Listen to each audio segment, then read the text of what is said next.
के अंधभक्तों को और भारतीय जनता पार्टी को इंतजार था कि सीमा पे हमारे सैनिक कब हुई थी। एक 1.5 फुटिया के सैनिक आते हैं, हमारे सैनिक कमजोर है।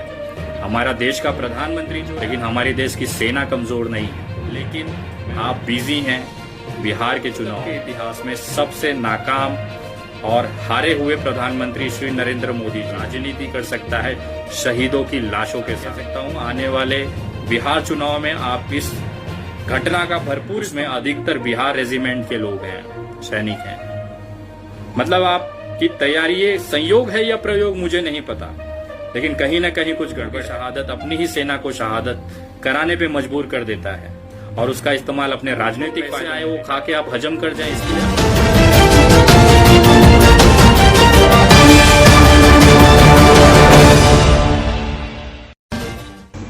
नमस्कार दोस्तों, मैं विनय दुबे मुंबई से।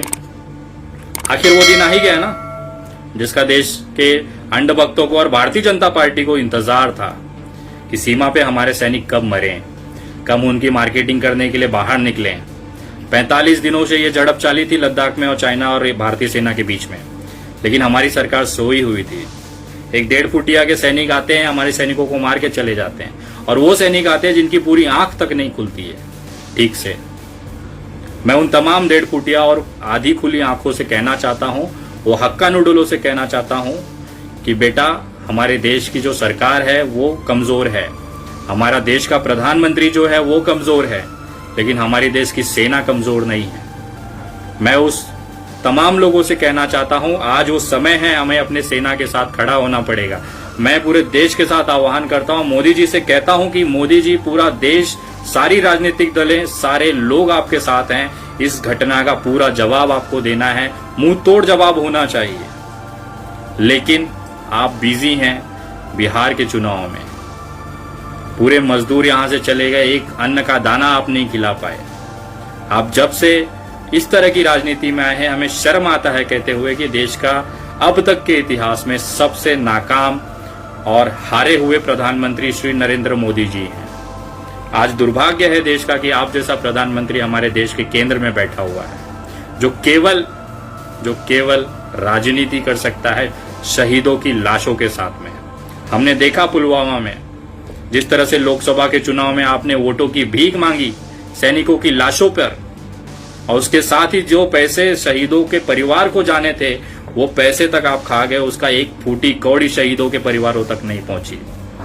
मैं दावे के साथ कह सकता हूं, आने वाले बिहार चुनाव में आप इस घटना का भरपूर इस्तेमाल करेंगे, और उसकी आशंका मुझे इस तरह लग रही है क्योंकि एबीपी पे न्यूज पे आज 2 बजे का एक चैनल पे जो न्यूज चल रही थी उसमें खुला बताया गया है कि जो शहीद हुए हैं लद्दाख में, जो सैनिक मरे हैं, उसमें अधिकतर बिहार रेजिमेंट के लोग हैं, सैनिक हैं।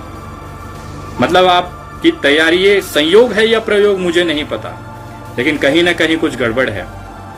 मैं आप लोगों, तमाम देशवासियों से कहना चाहता हूं कि आपने एक बहुत बड़ी गलती की थी देश में ऐसी सरकार चुन के जो अपने ही लोगों की शहादत, अपनी ही सेना को शहादत कराने पे मजबूर कर देता है और उसका इस्तेमाल अपने राजनीतिक फायदों में लेता है।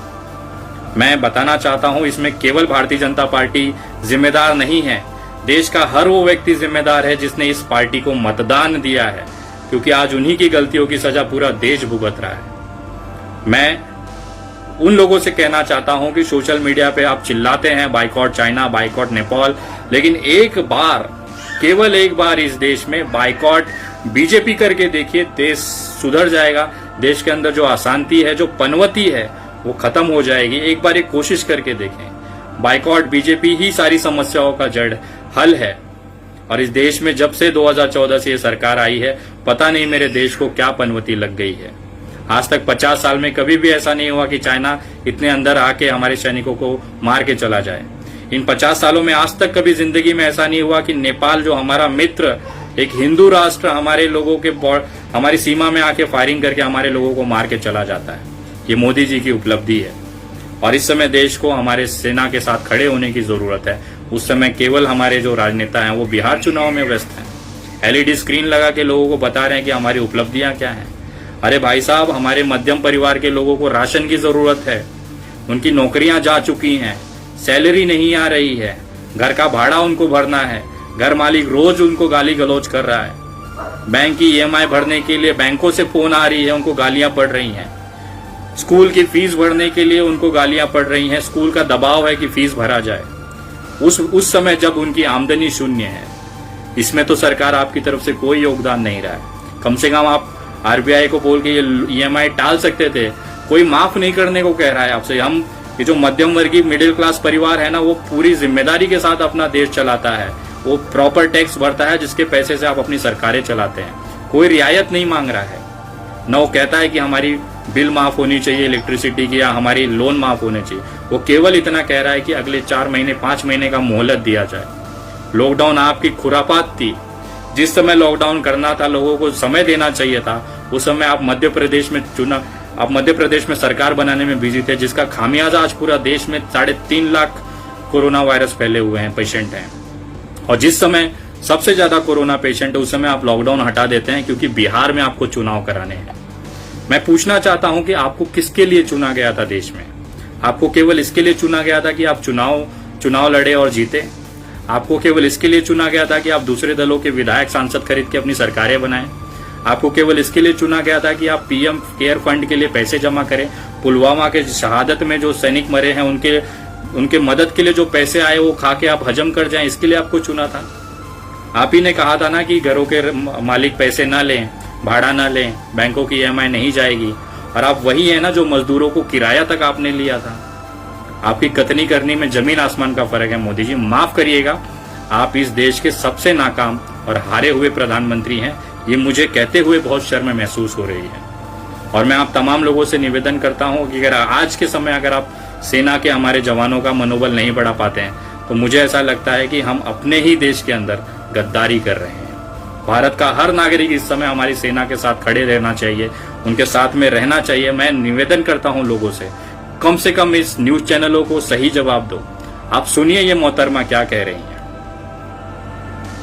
अगर आप पहले दिन से उन सवालों को हम उसका विश्लेषण करें रोहित, तो उसमें ये सवाल उठाना कि चीनी सेना हमारे जमीन पर आ गई और हम सोते रहे, ये सरकार पर सवाल नहीं होता है, ये सेना पर ही सवाल होता है। क्योंकि पेट्रोलिंग की ड्यूटी सरकार की नहीं होती है, सेना की होती है। और हमारे देश में सेना की कोई इतनी आजादी है, हमारे अर्धसैनिक बलों को भी आजादी है कि वो जो पेट्रोलिंग ड्यूटी कर रहे हैं उसके लिए किसी पॉलिटिकल मास्टर से अपने कमांड नहीं लेते हैं। अगर आईटीबीपी के हटने के बाद वहां पर भारतीय सेना भी पहुंची और आप कहते हैं कि चीन ने हड़प ली हमारी जमीन, तो ये फिर सेना के ऊपर सवाल हो जाता है। मतलब हमारे सैनिक अगर वहां पे मर जाएं तो सेना की जिम्मेदारी होती है, और अगर यही सेना जाके पाकिस्तान में एयर स्ट्राइक करके आए तो मोदी जी का मास्टर स्ट्रोक हो जाता है। ऐसा दोगलापन हमने आज तक इतिहास में नहीं देखा था जो आप लोग चला रहे हैं। मैं तमाम भारतीय लोगों से निवेदन करता हूं कि ऐसे लोगों के मुंह पे तमाचा मारने की जरूरत है। इनका सोशल मीडिया बहिष्कार होना चाहिए। इनके चैनलों को अनसब्सक्राइब करिए। ये देश के साथ नहीं है, ये केवल मोदी जी के तलवे चाटने में बिजी हैं। और मैं निवेदन करता हूं कि देश के जनता को ये समझना चाहिए कि हमने जो गलतियां की हैं अब उसे सुधारने का मौका हमारे पास आने वाला है, तो उस पर थोड़ा ध्यान दें। और इस जैसे लोगों को, इस जैसी सरकार को, जो भारत की सरकार गरीबों की सरकार है ही नहीं, किसी अमीरों के लाखों करोड़ों रुपए माफ कर सकते हैं, लेकिन मध्यम वर्गीय परिवार की ईएमआई रोकने के लिए एक ऑर्डर नहीं निकाल सकते। ये बैंकों को ये नहीं कह सकते कि आप ईएमआई 3 महीने 4 महीने बाद लो। ये इलेक्ट्रिसिटी बिल के लिए नहीं कह सकते कि आप 4 महीने बाद भरो। ये स्कूल को बंदिशें नहीं डाल सकते कि आप अभी उनसे फीस मत लो। अभी कहां से किसी का रोजगार चल रहा है? और जिसके पास नौकरियां बची थी वो भी जा चुकी हैं। और मैं दावे के साथ कह सकता हूं, ये स्कूल फीस तभी तक ली जाएगी जब तक सारे लोग उसके पैसे ना भर दें। और जैसे ही एक बार ये फीस भर दिया जाएगा, स्कूलों को लॉकडाउन में बंद कर दिया जाएगा, ये बताते हुए कि कोरोना संक्रमण फैल रहा है। आपने फीस भर दी लेकिन बच्चे स्कूल नहीं जाएंगे। मैं ये दावे के साथ कह सकता हूँ, क्योंकि अधिकतर जो स्कूलें हैं वो राजनेताओं के हैं, नेताओं के हैं, उनके संरक्षण में चलते हैं। एक बार उनको पैसा मिल गया, वो लॉकडाउन में ये स्कूलें बंद कर देंगे। और मुझे ऐसा लगता है कि हमारे बच्चों को फिलहाल इस समय स्कूल नहीं भेजना चाहिए। मेरे बच्चे अनपढ़ रह जाएंगे चलेगा, लेकिन कम से कम जिंदा रहेंगे। मैं इस साल अपने बच्चों को स्कूल नहीं भेजूंगा, ना ही उसकी कोई प्रक्रिया करूंगा। मैं घर से उनको पढ़ाऊंगा, उनको डिजिटल एजुकेशन देने की कोशिश करूंगा, लेकिन उनकी जान हथेली पे रख के मैं उनको स्कूल नहीं भेजूंगा। और उस समय जब देश का 3.5 लाख के ऊपर कोरोना वायरस है, मैं तब तक अपने बच्चों को नहीं भेजूंगा जब तक इस देश में एक भी कोरोना पेशेंट जिंदा रह गया। जब तक देश में 0 कोरोना पेशेंट नहीं होंगे मैं अपने बच्चों को स्कूल नहीं भेजूंगा, क्योंकि ये बच्चे बहुत छोटे हैं, ये कभी भी सोशल डिस्टेंसिंग का पालन नहीं करेंगे और हमारे लिए सबसे बड़ी खतरा हमारी जिंदगी, हमारी मेहनत है, हमारे बच्चे हैं। मैं उनसे जान के साथ खिलवाड़ नहीं कर सकता। तो कृपया मुझे माफ करें, मैं बागी तो बागी ही सही, मैं दंगाई तो दंगाई ही सही, लेकिन मैं अपने बच्चों की कुर्बानी इस सरकार के जेब भरने के लिए तो बिल्कुल नहीं दूंगा। आप लोग सुरक्षित रहें, अपना ध्यान रखें और मजबूती के साथ आवाज उठाएं। देश के लिए जरूर आवाज उठाएं, देश के साथ रहें, अपनी सेना के साथ रहें। हम सब आपके साथ हैं। कृपया आप बिंदास होकर सेना को मैं कहना चाहता हूं, पूरा देश आपके साथ खड़ा है। जय हिंद, जय महाराष्ट्र।